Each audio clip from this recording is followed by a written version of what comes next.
Are you listening? Damn.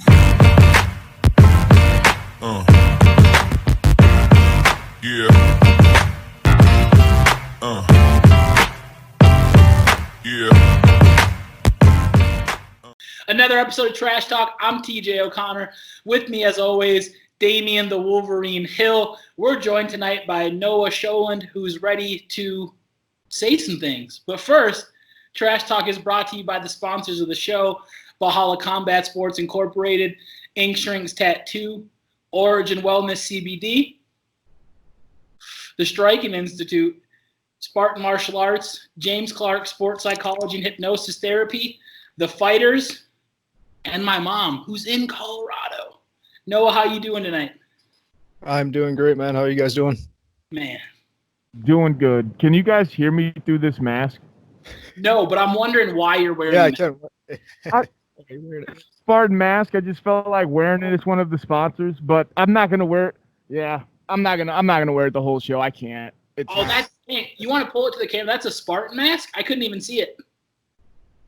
Oh shit! Nice. Shout That's out cool. to Spartan Martial Arts. That's badass. Yeah, Cool design. the whole thing. It's hot here, and you can't hear me. So, but I guess, well, there's a fight card coming up July 25th. You were supposed to have a fight on the card that just went down June 20th, but it ended up being an exhibition because couldn't find an opponent. Two exhibitions actually, yeah. And then, but you couldn't, so you had to settle for two exhibitions instead of a real fight, which I know is unfortunate for you because you were looking for the real fight. Now, same thing's kind of going on, and you're not looking to settle for an exhibition this time around. No, and nothing against my two teammates, Patrick and Matt, who I did the exhibitions with. Nothing against them; they're good guys, but I need a real fight. I need to get in there and hit somebody with some adrenaline. You're looking for a real fight, and that's something a real fighter would say. You know what I mean? And has there been any names of any opponents thrown out to you, or has it pretty much just been up in the air, just kind of feeling out who wants a fight? Yeah, just kind of putting it out there. The only name that I've heard about that he was there the last show.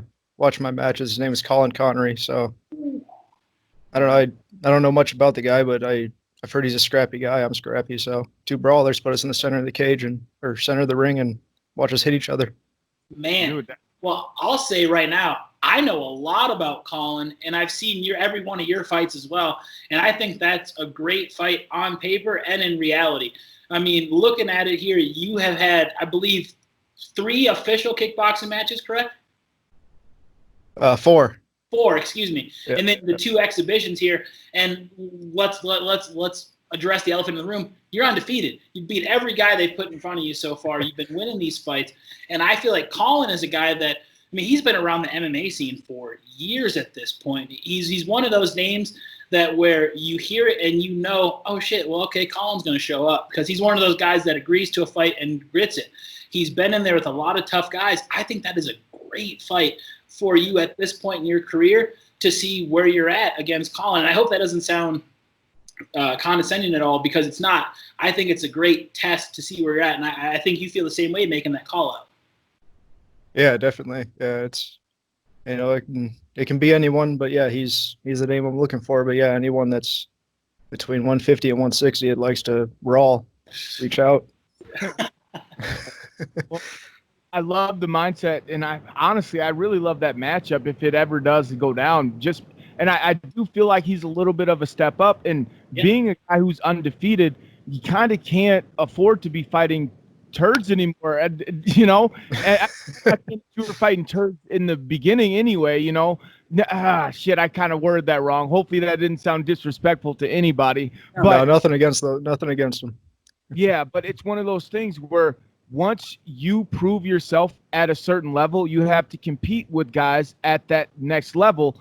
And if you're in that in between, you got to still make that step up to see if you can hang with the next level guys. And that's something that I know that you're trying to do. And there's a few guys that I know are probably watching this that might be some solid matchups for you. Have you, besides the guys that have been listed out to you or things like that, have you been following anybody else on the local circuit on the kickboxing scene, whether it was for Savage, for Valhalla Combat, or Driller? Yeah, no, I've really only paid attention to the ones that have competed at Valhalla. I haven't seen any Savage shows or events.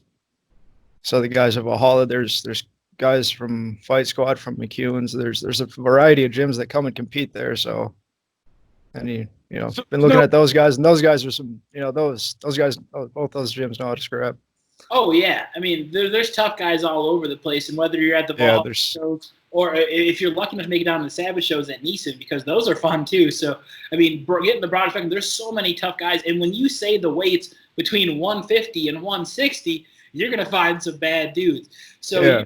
And like Damian was saying, you're at a point where it's not that the people you fought, and every single one of them has been a good matchup on paper leading up, but you have proven where you're at so far, and you've gotten your hand raised every single time. So taking that step up is exactly what you need.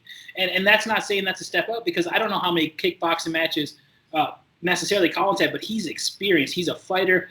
And, everybody else, especially at those, like I said, 150 to 160, that's such a murderer's row of a weight class. 155 might be the deepest weight class in the world, regardless of promotion.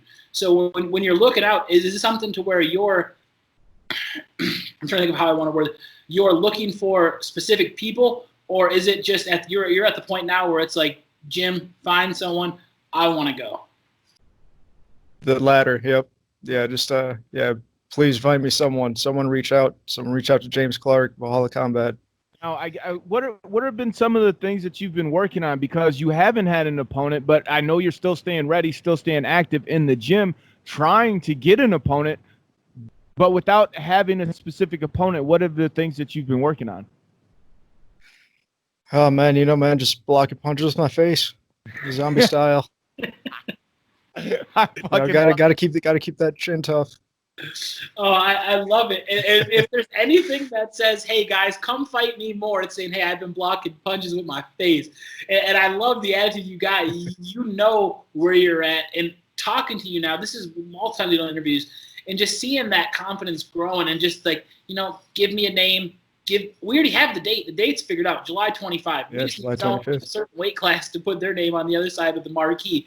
And it's one of those things where when you see this, I love watching it from my position, because I'm seeing where you're at. Now, with everything going on, as far as the gym's just opening up and seeing the improvements, I had a chance to watch your 2 exhibition fights. And I know, at the end of the day, they're exhibition. They don't count. They're against people that you know. But I've seen the improvements there. Who have you been working with in particular over, during the break, and now getting back into things with gyms opening back up? Who have you been working with to get these solid improvements? Oh man, I mean, everyone at Ball has done their part to help me a lot, but I don't know. I think Marty Link has really helped me with my hands a lot. He's really helped me. He's helped me improve just overall, but especially with my boxing. He's helped me a lot. That shout out to Marty Lindquist, man. You're awesome. Double shout out to Marty Lindquist. I'm not breaking news here, but I don't think you can find a nicer guy. And the way he explains his boxing, he finds a way to explain it so that you understand it. And I feel like that might not necessarily always be the best thing, but he finds a way to do it, and it's so good because he gets it to show. Now, have you been necessarily doing a lot of sparring with him, or has it just been getting to watch him and hold the mitts? No, it's been sparring, and then it's just been doing bag work while he's watching, and just critiquing everything, your other left, not that left, your other, just things like that, just really helping me with the small things, and then, sparring with me to improve overall. Yeah, Marty's good shit. He's really good at developing a fighter without getting them hurt or letting them hurt somebody else also. I feel like that's very important and is an underutilized aspect, but when it does, one of the things that I do know, and this is just me using my inside information, Marty and I'm also on the same boat, so this isn't a diss to Marty by any means, but we're a fan of light sparring. not necessarily given your all speed. You know, if you're gonna go hard to the body, throw some hard leg kicks in there, maybe, you know, but you don't need to punch a guy hard to the head and things like that. But he's a little bit more strict on it than me. You know, and no disrespect, because this is safety, you know. Yeah. So anyway, what have you been doing to develop the power? You know, maybe that, not necessarily that because he has you throw power on the bags and things like that. What have you been doing to develop the power in the sparring rounds? Because you know, you've been in there. When you start to open up in the fight, it's different than it's different. Yeah. People, you know, if you don't, if you do, you do. You know, the arms start to gas a little bit more because you're throwing it 100% that you never did at your training partners. What have you been doing to develop the power, I don't know, decrease the muscle fatigue when you're throwing power, I guess? Yeah, sounded articulate. Just been trying to throw more like the proper way, like the punches are. I'm not a proper puncher, so me learning how to throw the punch right automatically it helps me already. Like the power comes with the technique. Yeah, I definitely. But what do you mean that you weren't a technical puncher? What word did you use? I'm sorry.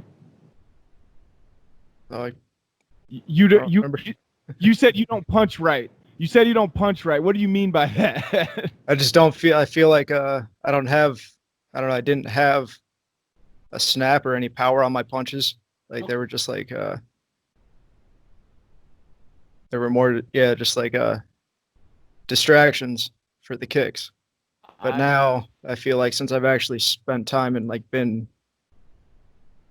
focused more just on the hands, now I feel like they're not for setting up anymore. Now I can actually finish some people with my hands. Man, and you saying that opens my eyes only in the sense of, we've mentioned the fact that you've been able, and we'll say lucky, because I mean, at the end of the day, it's a coin flip out there. But you've been able and lucky to get your hand raised every single time, and now you're just telling us right now, well, I just learned how to punch people properly, and that opens my eyes, because now I've watched your fights, I've seen what you're doing, and to know that you're getting more comfortable with your technique and the snappier punches.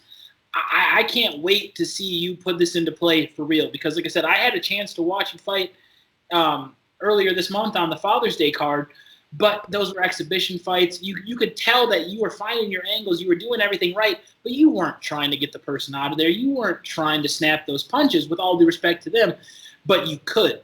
And so and now knowing that you have that mental mind state, because like Damian said, sparring's not about trying to kill your opponent. It's about finding the timing and knowing, oh, this is when to do it. And once you get that part down, that's when you're able to truly open up in the fight. And I can't wait to see this fight July 25th. And there's not an official fight. So, again, I'm going to state this again. Everybody, 150 to 160, put your name on the paper. This is, I guess, the time where we usually ask the fighters to give a shout-out to their teammates, coaches, sponsors, things like that. But honestly, I feel like we should skip all of that. Let the fans know who you are, and let the fighters know who they need to step up and come fight July 25th. The American Zombie, you know, I brawl. I come to show up. I'm not, you know, I'm there to put on a fight. I'm usually the first one on, so come in, let's beat the shit out of each other and get, you know, set the night off right. 150 to 160. I've had 4 fights. You can have more. That's fine. Let's fight. I feel like that's all that needs to be said. You showed it. The zombie is the perfect word.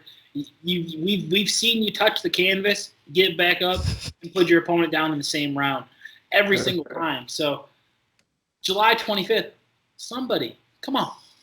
Step the fuck up. Don't be a hoe. Like this video, subscribe to Trash Talk with Damian and TJ, and again, don't be a hoe.